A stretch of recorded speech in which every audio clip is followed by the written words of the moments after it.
Good afternoon, everybody. How are you today? How has your day been? I hope you're having a fantastic week. Hey, look, we are up to day 4 of Pie Week. So we've had some amazing pies during this week, and I'm excited to show you a new one today called the Mediterranean Chicken Pie. But it needs puff pastry, and I've been waiting for a chance this week to show you how to make puff pastry. So today it is. I've got lots of hints and tips, and by the way, if you're gluten-free, you can make it. How cool is that? So let me show you how to make gluten-free puff pastry today. Now, I love my TM6 and my guided recipes. So I don't know about you guys. Do tell me in the chat when you're watching. I'd love to know what Thermomix you've got or what other cooking tool you're using in your kitchen. I would love to know. But I love guided recipes. I have put all the pies this week into the planner. I created my shopping list and I went shopping and got exactly what I needed. This week has felt so organized. I love that.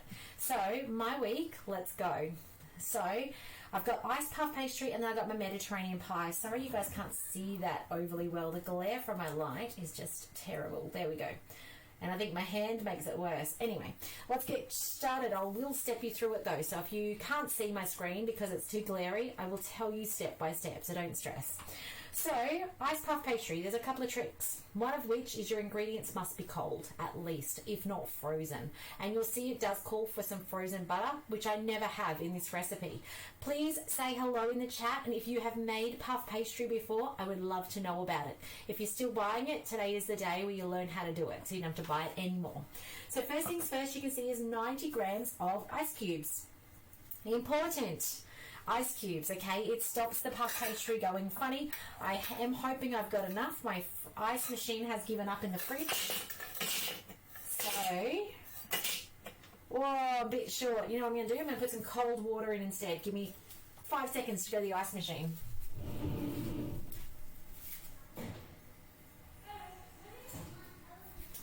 Okay, my ice machine in my fridge keeps clogging up, so I don't manage to get enough ice out of it. But anyway, cold water is okay probably for that 15 grams. It does mean I'm going to end up with a stickier dough, but I'm going to show you how to work with it. It'll be okay.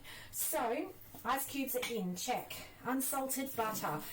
And now it says frozen. As I mentioned, mine is never frozen. I don't know about you, but I don't normally keep my butter in the freezer. It would be terribly hard to chop. So mine has just come out of the fridge, which is why it's important that we've got that ice cubes that are frozen. Okay, 180 grams cut into pieces. It says frozen, not frozen today. Now, some of you guys would have done this recipe with me. We did this for a cook-along through COVID season last year, and it was an absolute hit. So I'm excited to present this one back to you guys and hopefully inspire those of you who were not watching on last year to give it a go. It's a beautiful recipe, but it's kind of that pot pie recipe. If you look at the picture of it, you'll notice that it's got the pastry over the top, not underneath. So it's that kind of literally a pot pie. It's a pot with the pastry on top. All right, we're nearly there. Perfect. Okay, 180 grams done. Insert the measuring cup, and now it's going to blitz this down. So we've got 15 seconds speed.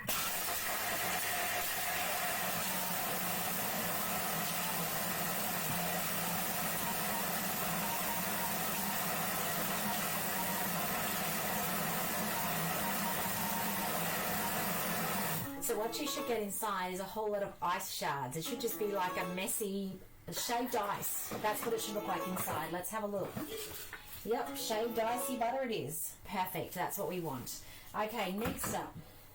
Scrape down the sides with a spatula, 200 grams of plain flour. So today I'm using gluten-free. If you're not using gluten-free and you're using ordinary plain, just go exactly 200. But gluten-free, you want to pull it down to about 175, 180, because it's easier to add more flour later than it is to wish you'd gone the other way. So just let me squeeze in this now. Mine is gluten-free, so we'll be going a little short.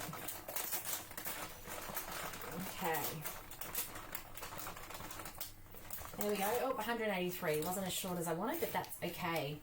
All right, next. Some salt. 1.5 teaspoons. Don't skimp on the salt. It cuts through the flavour of flour.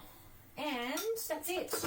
Now, I love that at the end of this recipe, we are not going to wash out our bowl. By the way, do you see I just dribbled stuff down the screen and my Thermomix is okay. It's a waterproof screen, so long as it's not something that's boiling hot. Okay, insert the measuring cup, and now it's got 5 seconds, speed 5.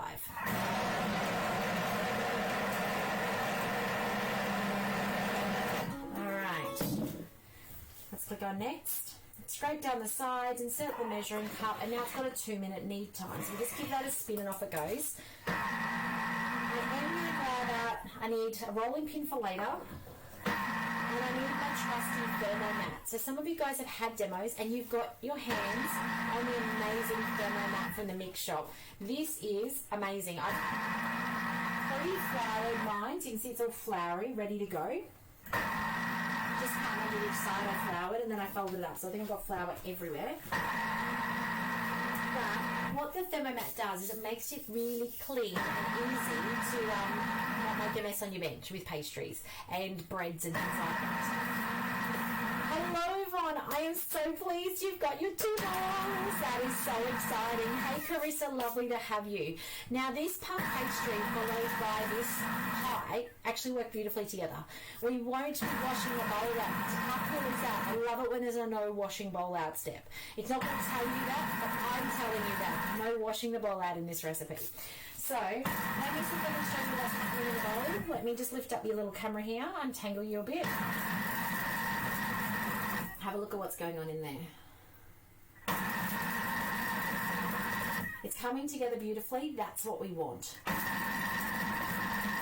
see it moving around. Kneading in the Thermomix is so easy. If you are still buying breads, or flatbreads or naan breads or flats, you need to get a Thermomix so you can make them from scratch. They're so quick and so easy. So, 20 seconds to go. Let's get this sorted. Now, the trick with puff pastry is as everything has to stay cold. The moment it starts getting hot, the butter melts and you're up with a sloppy mess. We don't want to end up with a sloppy mess. So what we're going to do is we're going to fold it up, we're going to put it in the fridge, and we're going to come back to it once we get our pastry cooking. And actually, I'm going to chuck mine in the freezer because I've only got a short amount of time. So we're going to maximise that by freezing it instead, but it won't really freeze because it's only going to be in there for about 10 minutes, not even that. Okay, wrap the pastry in plastic. How cool are the videos? I don't know if you guys can see that. Look at that. Can you guys see the video little button? I love that the Germans who are, they are cookiedoo.com.au, keep improving our Thermomix. How cool is it that they give us videos so that we understand what to do? So it says wrap the pastry in plastic wrap and place in the refrigerator for 30 minutes before using. So I'm going to do 10 minutes in the freezer instead. But look at this little video while I grab this out.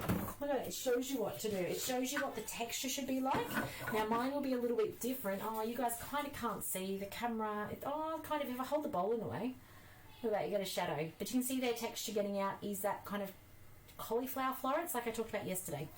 Alright. Theirs is a bit more floury. Mine is a bit more flaky. That is gluten-free for you. Very typical. See that? There we go. It's coming out on my bowl now. So, it needs to be pushed together into a ball. The thinner the better. They're putting theirs in Glad wrap. None of that. We're just going to get this out. Oh gosh, it's sticky. Alright. What I'm going to do to get the rest out is I'm going to fling it to the sides. Gluten-free people, this is your challenge. If it's non-gluten-free, you won't have trouble with your dough. Okay? Just going to push the home key, spin it up to speed 10, and this whips everything out to the side. You can see the recipe saved up the top in the little bookmarks. Just give it a second to open the lid. Alright, we should be able to get that out easy enough now. Now the reason I say we're going to push it flat is allowing it to be thinner means it will cool faster. Alright, so that's the trick with making it chill faster, is the fact that it won't be as thick for it to chill through. Alright, so I want to get most of this dough out. My spatula is too flexible for this work. I'm having trouble, there we go, getting it off because it's just flexing. Doesn't need to be fully clean though, because this next step in our pie recipe is actually going to have flour and oil in it. So it doesn't matter that I've got butter, oil and a little bit of salt and a little bit of ice in there. That won't matter. So we don't need to clean our bowl out. Hooray for that. Although, Yvonne, you've now got your double bowl, you can by all means clean out your bowl if you like. Alright, I'm going to leave that like that, which isn't overly clean. I'm just going to dust this with a little bit of flour. As I mentioned those with a normal baker's flour, you won't need to be doing any of this dusting. Yours will be fine. Down to a flat, I'm going to make it about 1 centimetre thick. Sorry, let's give that a spin so you guys can see what I'm doing. Now, if you make it kind of squarey, rectangular, that's the shape you're going to end up with at the end. If you end up with like an Australia shape, if you start with an Australia shape, you're going to end up with Australia shape. Alright, let's fold this up. And I'm going to put it in that freezer until we need it in a couple of minutes' time. So how cool is the thermomat? Give me a second, I'll just put it in the freezer.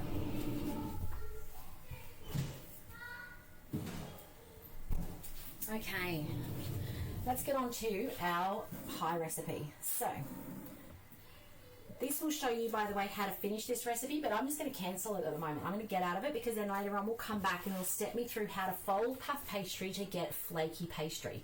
That's important. Would you like to cancel your recipe? Yes, I would.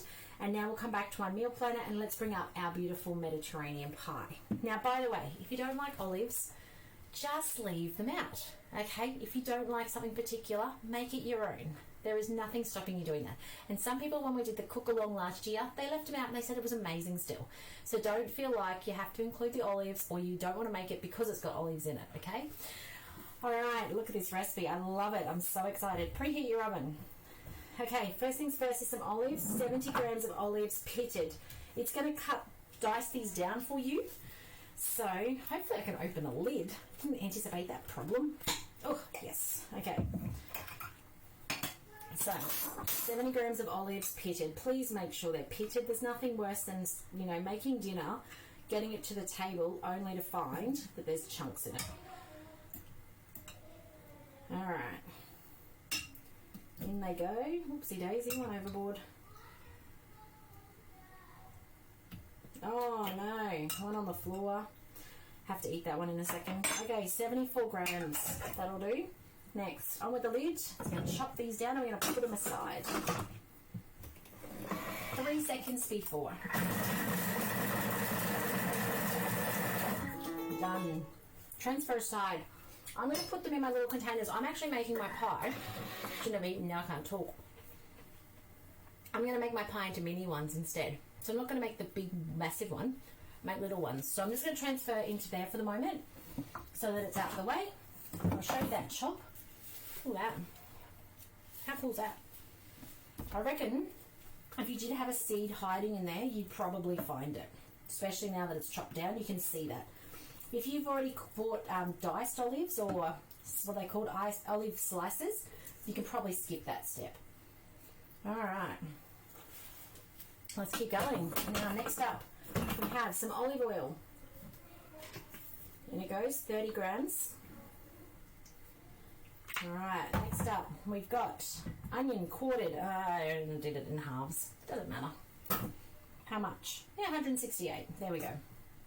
2 garlic cloves. I am cheating at the moment. You guys know that from yesterday. I have some minced garlic from down the road. I do need to buy garlic one day. Anyway, one day. All right, next. 30 grams of plain flour. This is why I said you didn't have to clean out your bowl, and it didn't matter if you still had a dirty bowl. All right? 30 grams. In it goes. Now, what if this... I said that, I see there, Yvonne, I love your comment. There shall be no unnecessary bowl washing. Correct. And if your bowl's still clean, then you can go on and make dessert straight away afterwards. How cool is that? All right, on with the lid. And now it's going to chop and cook. So, 5 seconds, speed 5 to chop the onion in if you had a whole garlic.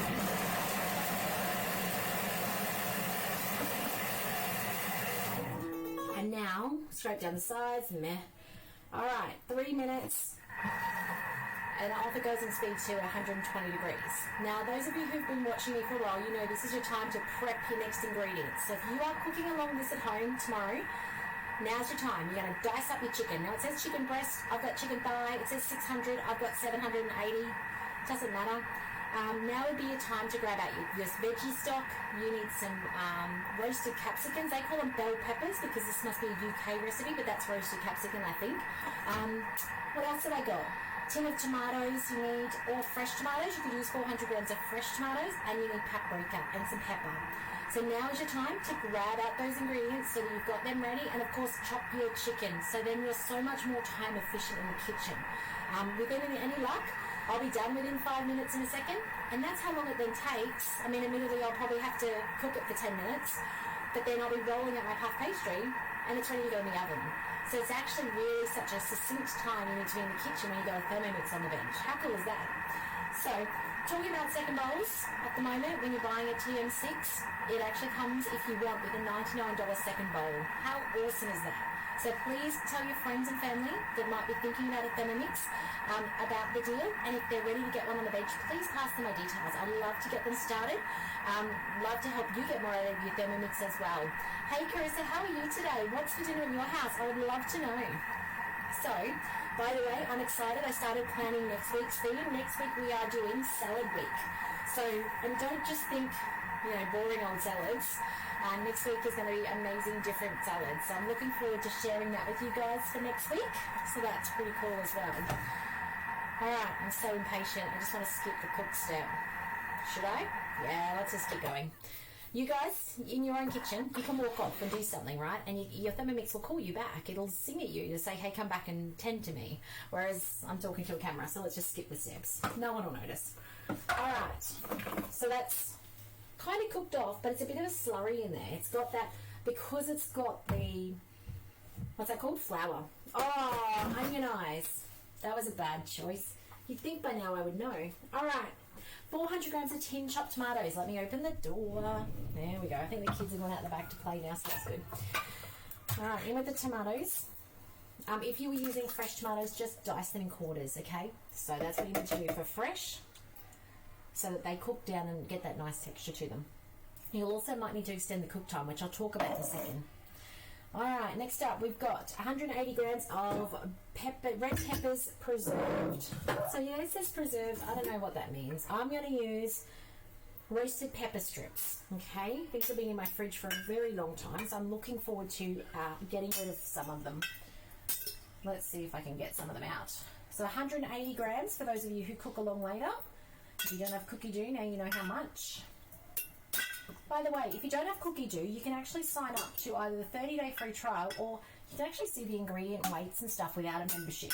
You just can't see the prep steps. So, for those of you who weren't quite sure, I do love my cookie dough though. I love the ease of cookie dough. Alright, that'll do. One day I'm going to finish my jar of paprika. Not today. Alrighty.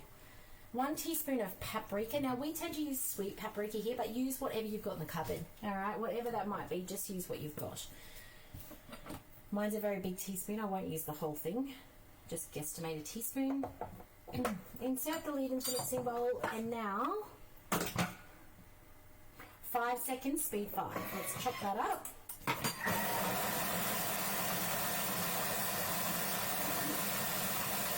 Alright, next up, scrape down the sides, insert the measuring cup, and for 5 minutes it's going to cook on speed 2.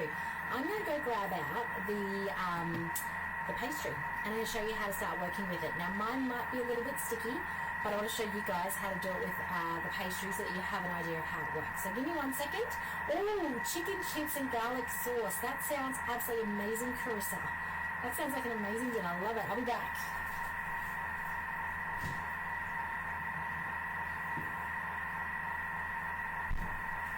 Right. Now, if you're cooking along at home, you actually may be able to wait until the next cook time.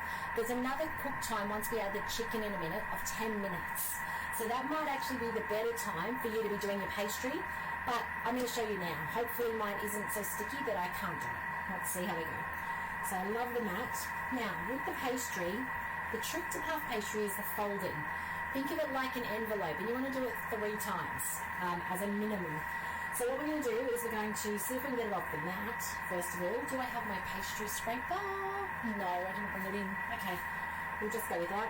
We need to get it off the mat, first of all, which will be a little tricky because I didn't flour under it. Nothing like showing you how to get it all wrong on Facebook Live. Here we go. Alright, just going to flour that a little bit. I want my scraper actually. Let me just use the back of my knife to get rid of that stuff off there. I'm using the back of the knife. Don't use anything sharp on your thermo mats or your oven mats. Alright, there we go. Now let's flour the other side. Now remember, warmth is the enemy of pastry. You need to keep it cool, and we need to be kind of efficient with it, or quick, because otherwise it's going to get tacky and we're going to have to put it back in the fridge. So first thing we want to do is we want to roll this out a little bit thinner. Not too much thinner, doesn't need to be hugely thin. And we need to do the envelope fold. So that's where we go in thirds. So you guys can see my camera. And I've done it as like a rectangular shape at the moment. We're going to go to the center. And we're going to go to the center. So I've folded it like, can you see? Like that. Now I'm going to roll it out again. Don't be too particular about your rolling out. This does not need to be perfect. You're just getting layers in it, okay? Should have worn my apron today. This is getting messy. So now I want to fold the other way. So this time I went this way. This time I want to go this way. Oh, the onions are making my nose water. Darn it. And my eyes. So this way. Okay, remember, just keep your flour up to it. It shouldn't be so bad if you've got normal flour. This is gluten-free challenge, okay? So that's 2 folds. And now I want to roll it out again. Just flat enough that I can bend it without it creasing. And look at the texture change. I don't know if you can see that, but it's smoothing out. It's smoothing out also beautifully. So to the center. And that's it. So now what we want to do is start stretching it out, well, rolling it out to the size we want. Now, if it gets too warm or it starts lifting, see how mine's starting to lift? You might not be able to see that, there it is. That means back in the freezer, okay? The moment it starts getting too tacky to work with, back in the freezer. Now, you can see this is making a nice big square. So it actually is probably a perfect time for me to just do this and back in the freezer. Alright, I'm just going to put this in the freezer. We've got 1 minute till the next step. Then I'm going to get it out and see if I can show you how to roll it out. Thin enough to use in a minute, just like a puff pastry that you buy from the supermarket. So let me just go put this in the freezer. Won't be a moment.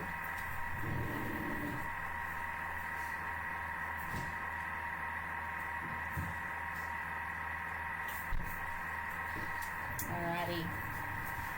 Just wiping the hands. Trying not to get flour everywhere. Okie dokie, so 48 seconds to go over there and that'll be all cooked off, and we're adding in some chicken. Now it says salt.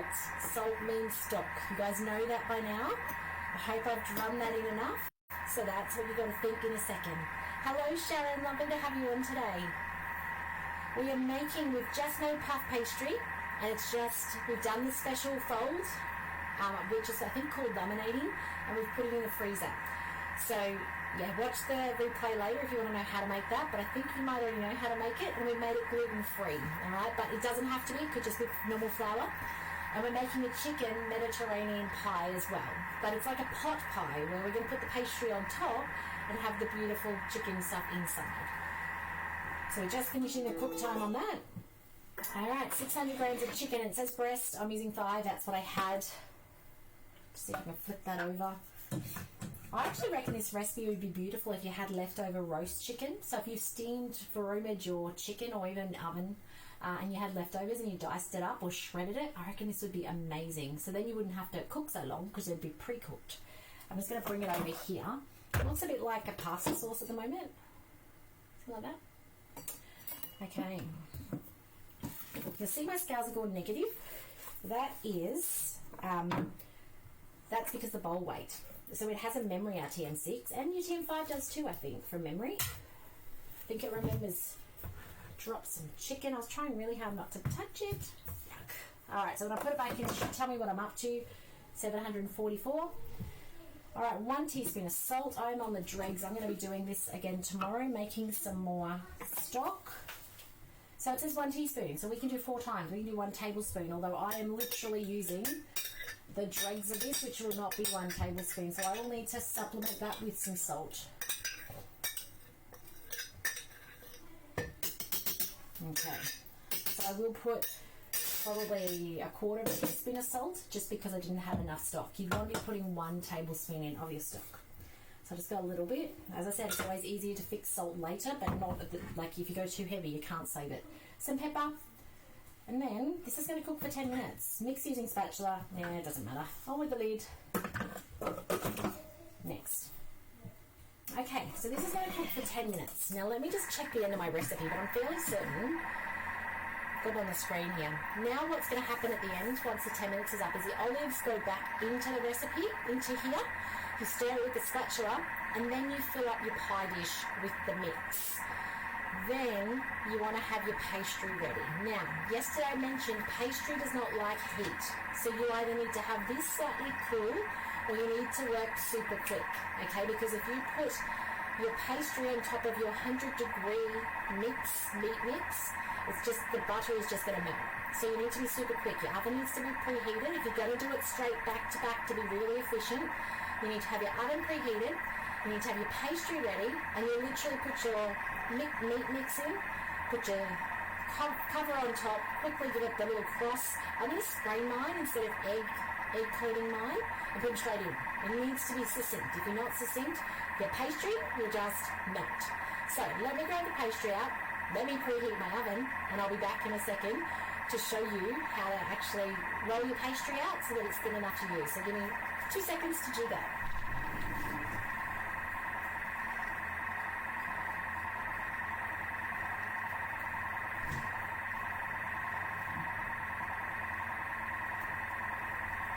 Alright, lots of in and outs today, guys, but lots of good stuff to learn about pastry making in your Thermomix.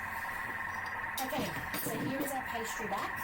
You still like that Thermomix clip away, and it's got a beautiful texture to it now. It really does. So now I want to take it thinner and thinner and thinner. Now, I do have a challenge here. I'm working on a small box up here so that my camera's, so you guys can see the screen and me at the same time. So I do have a small space to work with, so just bear with me. I may look a bit uncle doing this, so just see how we go. This is going to make a sheet approximately the size of the Thermomat. That's the size that you'll get to when I'm rolling it out. So think about how thick your puff pastry is at the shop. That's what you're aiming for with this. So I'm wondering if I should cut mine in half. Anyway, we'll see how we go. I really need to move my Thermomix off the bench so I've got more space. So as I mentioned, I'm making small little individual pies with mine rather than a big one. So I need enough to be able to cut out circles to be the little top on the top of them. Now, just also be mindful of what's going on under your pastry. You need to make sure it's not too sticky. And the moment it gets sweaty and hot, it needs to go back in the fridge or the freezer, depending on how quickly you want to use it, so that butter sets again. So just keep an eye on that. I'm a bit anxious about what's going on under mine. See how it's starting to get tacky underneath? Here's my knife. Using the blunt side of the knife to lift it up. Although those of you who are glutinous, you won't be having quite the trouble. Gluten-free pastry is very finicky comparatively. You'll see though it's still workable. Like I'm still able to do it. It just has to be, it's more delicate. That's what it is. So, flour underneath, flour on top, and let's see if we can roll this up. Now, if you're working to a pie dish, make sure yours is large enough for your pie dish. Okay, make sure you've got enough space to that. Alright. Uh-oh. It's getting sticky. You can see I just broke it. You might not be able to see it, but I broke it with my hand just here a second ago. I ripped a bit. Gotta be careful. It's getting so delicate. Now, if it is getting too thin, you can then roll it up. Obviously, this is a bit tricky to put in a fridge like that. So literally roll it up and put it in your fridge rolled up so that you can redo it once it actually is cool enough. So remember that the trick is keeping this cool. That's nearly thin enough, nearly. So it's pretty much right to go, but obviously my mix isn't ready. Now, a couple of things to finish off with. So we're going to be putting this meat mix in the container. We then need to have a little circle that's slightly bigger than the container because it needs to drop down the sides just a little bit. Check out the picture of what they're actually making. You want to put a little cross or a little design on top, you can do that as well. And then it's going in your 200-degree oven. And it's only cooking for 15 to 20 minutes until the pastry is risen or dark. Now it says egg wash. If you want to take a shortcut, grab your oil spray. And then you can just oil the top. And then it'll come up nice and brown, that puff pastry on top. But that's it, guys. That is your chicken Mediterranean pie and your homemade puff pastry. It is always going to be easier, though, to have time to cool your meat mix and do your pastry later. If you're trying to put them together, it may be too hot. You may melt your pastry before it starts cooking. So just be mindful of that. It depends what you're trying to do. When I'm cook feeding my family, it's not about presentation, don't really particularly care. If I had friends over and I'm serving them this, I may want to give it the time to make it look pretty. So that's it for me this afternoon. I will share a picture of the final product. I hope you're feeling confident to give puff pastry a go. If you need help or you get stuck or you're at a point in the puff pastry where you're like, oh my gosh, what do? Pick up the phone. I'm here to help you get the very most out of your Thermomix. I love talking recipes and I love making sure that you're learning new skills and getting more confident with your Thermomix. Nothing makes me happier. So have a great afternoon, guys. Take care and reach out if I can help you or your loved ones with Thermomixing. I will see you tomorrow for the very last pie of the week. So we'll talk to you soon. Bye for now, guys.